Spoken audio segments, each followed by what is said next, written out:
After studying the factors affecting equilibrium constant and the characteristics of equilibrium constant, now we shall study the applications of law of mass action. The applications means for every reversible reaction, we must know how to formulate Kc, Kp, and then we shall discuss the various effects like effect of change of concentration upon the equilibrium, effect of change of pressure, effect of change of temperature, and also the effect of introducing inert gas at constant volume, then at constant pressure. So let us see how these things can be studied. First of all, we shall study those reactions, those gaseous reactions for which delta N is equal to 0. So we start with applications of law of mass action. First of all, gaseous reactions. And within gaseous reactions, the first thing is those reactions for which delta N is equal to 0.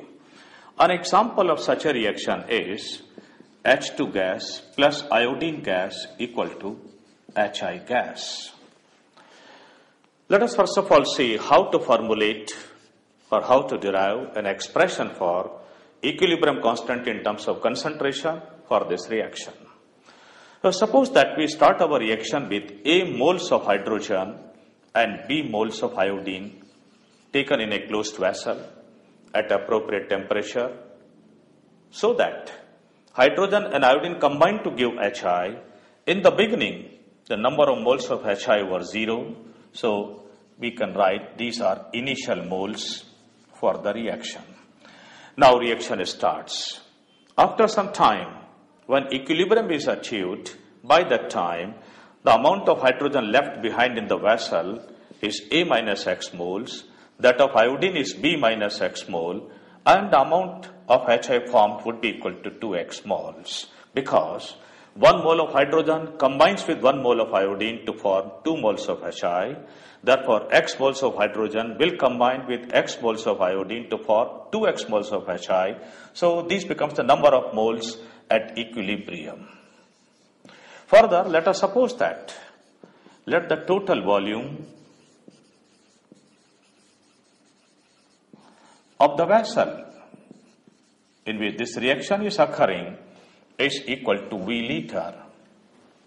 Therefore, active mass of each species would be, for hydrogen it will be A minus X upon V, for iodine it is B minus X upon V, and for HI it is 2X upon V.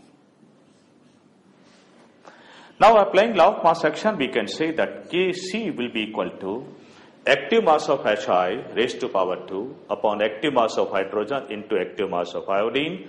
So that becomes 2X by V whole square divided by A minus X upon V into B minus X upon V. And that on simplification gives us 4X square upon A minus X into B minus X. So for this reaction, the expression for Kc becomes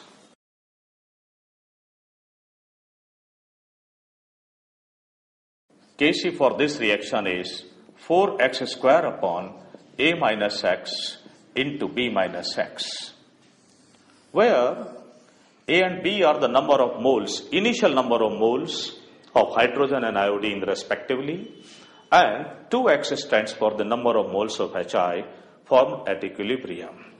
Now let us see how to derive an expression for Kp for the same reaction. For that, again consider the same reaction, H2 plus I2 equal to 2HI.